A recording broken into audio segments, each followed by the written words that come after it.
Guys, so today I was going to do some work on the car, but I'm still cleaning out the basement, so I just decided to make a little quick video about intakes. So every car has an intake, unless it's electric. We're not going to be talking about those. We're just talking about the internal combustion engine. So whether it's a diesel, propane, or even gasoline like this one, it's going to have an intake system. Basically, how a vehicle works is, if you didn't already know, it is called an internal combustion engine. Inside, there's a combustion that happens. Well, you can't have a combustion or explosion without oxygen, kind of needed in the process. So, this here is called a throttle body. Air goes into the engine and explodes. A cold air intake uses piping that transfers air from one end to another to allow it to have fresher air. When you have a regular air intake like this one was, where this goes here, something like that, and this goes here, just imagine it's hooked up. Well, it's really not sucking in any good cold air. Yes, there's some air flowing from the ground even as you're driving, but generally speaking, it's still sucking up a lot of hot air. What's that right there? That's a manifold. So it's creating a lot of heat. If we jump over to this car, we can see we have the similar system.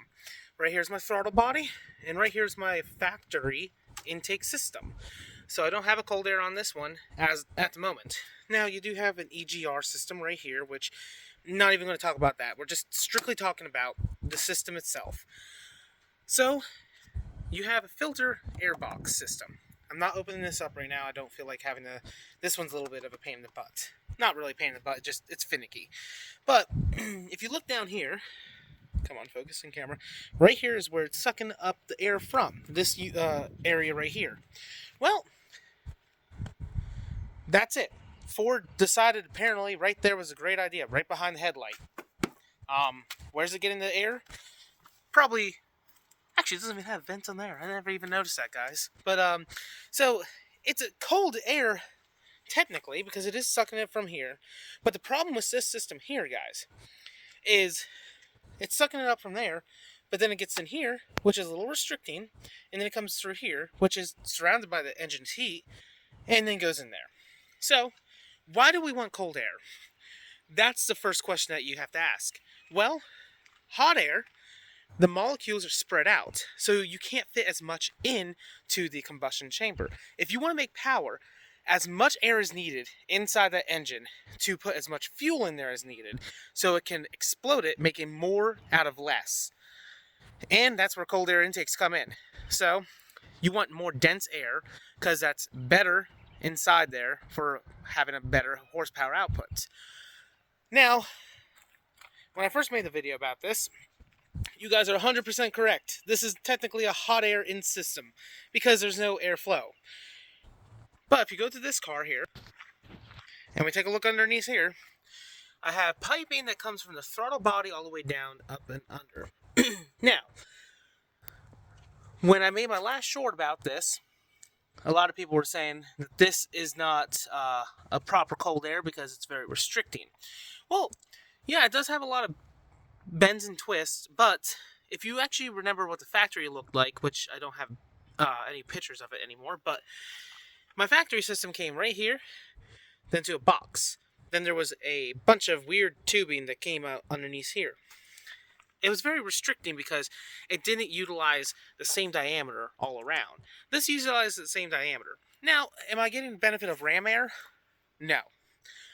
However, I do have the potential to get benefit of ram air if I come right here and drill out a hole, which I do want to do one day when I get this car back on the road, and then I can actually have a ram air system.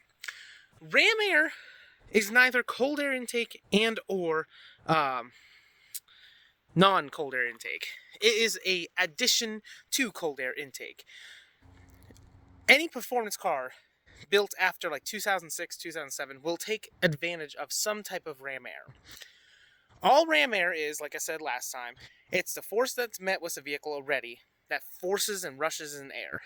Let's go back to the cell. Now, the way how I'm going to do this is I'm probably going to take this pipe in and come out, use this similar pipe. I actually might reuse this pipe fully. Come out and have a straight pipe that comes all the way down, and then a 90-degree bend. And I want to put it actually, right here is where I want to put it, which would give me a little bit of ram air, actually, and it would be a cold air intake because it would be out of the engine bay. But that's all, guys. I'll make a full in-depth video later on about the different types of intake systems that there are out there. But that's all it is. It's a system designed to take air from one place to suck it into the engine so it's colder. Because inside the engine, it gets hot. Like, I'm talking oven temperature levels hot. Okay, maybe not oven levels because that's like over 400, but it gets about 200 to 300 degrees underneath this hood. Have a good day, guys. Bye.